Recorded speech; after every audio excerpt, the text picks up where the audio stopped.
जब कोई साम्राज्य अपनी ही ताकत के घमंड में फैसले लेने लगता है तो उसके खिलाफ दुनिया नहीं हालात खड़े हो जाते हैं। जिस अमेरिका को कभी पूरी दुनिया का निर्णायक माना जाता था, आज वही अमेरिका खुद फैसलों के कटघरे में खड़ा है। और इस कहानी का सबसे चौंकाने वाला पहलू यह है कि बिना एक भी गोली चलाए एक देश ने पूरी वैश्विक राजनीति का संतुलन बदल दिया है। उस देश का नाम है भारत। दोस्तों, आज हम जिस दौर को देख रहे हैं वह सिर्फ देशों के बीच टकराव का दौर नहीं है, यह नई विश्व व्यवस्था की नींव रखे जाने का समय है। डोनाल्ड ट्रंप की नीतियों ने बीते कुछ समय में अमेरिका को उस मोड़ पर ला खड़ा किया है जहां उसके अपने सहयोगी भी अब उससे सवाल पूछने लगे हैं। नाटो हो, ब्रिक्स हो, यूरोपीय यूनियन हो या खाड़ी देश, लगभग हर बड़ा वैश्विक मंच आज अमेरिका की राजनीतियों से असहज नजर आ रहा है। अमेरिका ने यह मान लिया था कि टैरिफ, प्रतिबंध और धमकियों के जरिए वह पूरी दुनिया को नियंत्रित कर सकता है, लेकिन हुआ ठीक इसका उल्टा।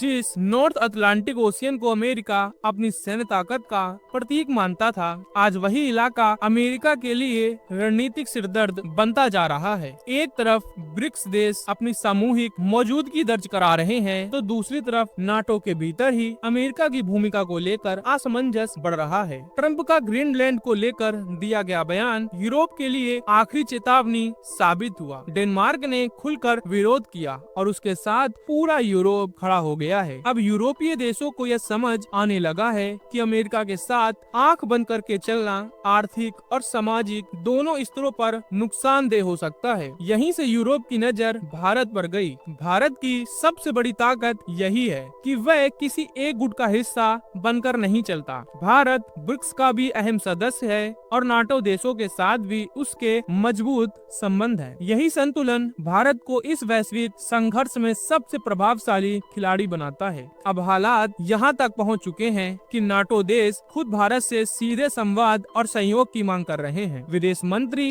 एस जयशंकर की लगातार हो रही बैठकों का मकसद भी यही है, एक ऐसा रास्ता निकालना जहां वैश्विक स्थिरता बनी रहे और किसी एक देश का दबदबा ना हो। सबसे बड़ा झटका तब लगा जब चीन ने अमेरिका के खिलाफ सीधा आर्थिक मोर्चा खोल दिया। रेयर अर्थ मटेरियल, जिस पर पूरी अमेरिकी टेक्नोलॉजी निर्भर है, उसकी सप्लाई पर रोक लगा दी गई और चौंकाने वाली बात यह रही कि वही सप्लाई भारत की तरफ मोड़ दी गई। यानी जिस संसाधन से अमेरिका दुनिया पर दबाव बनाता था, वह अब भारत के हाथों में रणनीतिक ताकत बनता जा रहा है। रूस ने भी बिना किसी लाग लपेट के यह साफ कर दिया कि भारत के साथ उसके रिश्ते और मजबूत होंगे। क्रूड ऑयल सप्लाई में बढ़ोतरी, डिफेंस टेक्नोलॉजी में सहयोग, ये सभी कदम अमेरिका की उम्मीदों के बिल्कुल उल्टे थे। अब ये लड़ाई सिर्फ सेना या बयानबाजी की नहीं है, ये लड़ाई है डॉलर बनाम वैकल्पिक व्यवस्था की। ब्रिक्स देशों ने मल्टी करेंसी सिस्टम की दिशा में ठोस कदम उठाने शुरू कर दिए हैं और इस सिस्टम का केंद्र भारत और चीन बनते नजर आ रहे हैं। यही वजह है कि वॉल स्ट्रीट से लेकर अमेरिकी फेड तक घबराहट साफ दिख रही है। हिंद महासागर से लेकर अटलांटिक तक संयुक्त नौसैनिक अभ्यास अब आम होते जा रहे हैं। भारत, फ्रांस और रूस की मौजूदगी अमेरिका को ये संदेश दे चुकी है कि समुद्र अब किसी एक देश की बपौती नहीं है। यूएन में भारत को लेकर समर्थन पहले से कहीं ज्यादा मजबूत हुआ है। वीटो पावर को लेकर जो बहस सालों से रुकी थी, वह फिर से तेज हो गई है। भारत भले ही शोर नहीं मचाता, लेकिन उसके फैसले अब वैश्विक दिशा तय करने लगे हैं। सबसे दिलचस्प बात यह है कि अब अमेरिका के भीतर से ही ट्रंप की नीतियों पर सवाल उठने लगे हैं। पूर्व राष्ट्रपति ओबामा तक यह कह चुके हैं कि भारत से टकराव रणनीतिक भूल थी। जो ट्रंप कल तक 500% टैरिफ की धमकी दे रहे थे, आज वही भारत दौरे की बात कर रहे हैं। यह बदलाव सिर्फ शब्दों का नहीं बल्कि दबाव का संकेत है। दोस्तों, आज की दुनिया दो हिस्सों में नहीं बट रही, यह एक नई दिशा में घूम रही है और उस दिशा का नाम है भारत। बिना युद्ध, बिना धमकी, सिर्फ संतुलन और कूटनीति के दम पर भारत ने यह साबित कर दिया है कि वह अब नियम मानने वाला नहीं रहा, वह अब नियम गढ़ने वाला देश बन चुका है। आने वाले दिन वैश्विक राजनीति के लिए निर्णायक होंगे और इस बार कहानी किसी एक महाशक्ति की नहीं बल्कि संतुलन की होगी। जब महाशक्तियाँ फोन कॉल से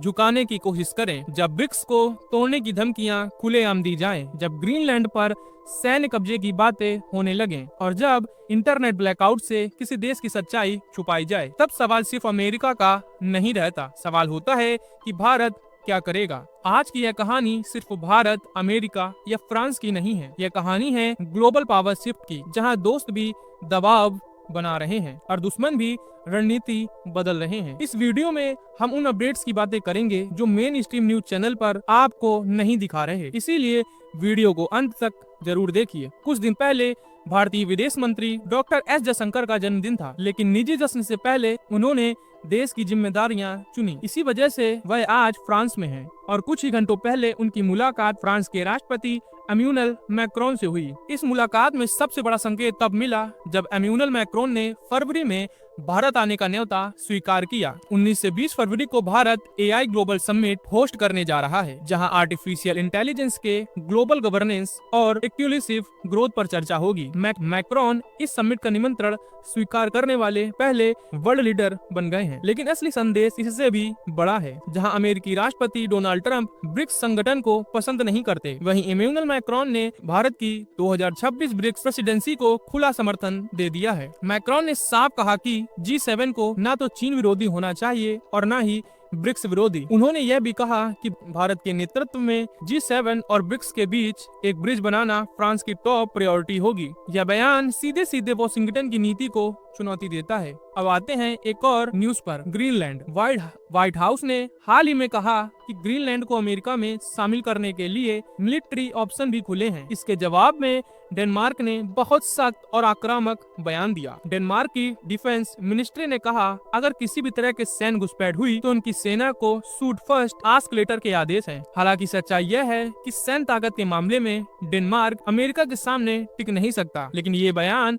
बताता है कि अमेरिकी दबाव से अब देश डर नहीं रहे। अब बात उस बयान की जिसने भारत में नई बहस छेड़ दी। अमेरिका के कॉमर्स सेक्रेटरी हॉवर्ड लुटनिक ने कहा, भारत अमेरिका ट्रेड डील सिर्फ इसलिए अटक गई क्योंकि प्रधानमंत्री मोदी ने डोनाल्ड ट्रंप को फोन नहीं किया।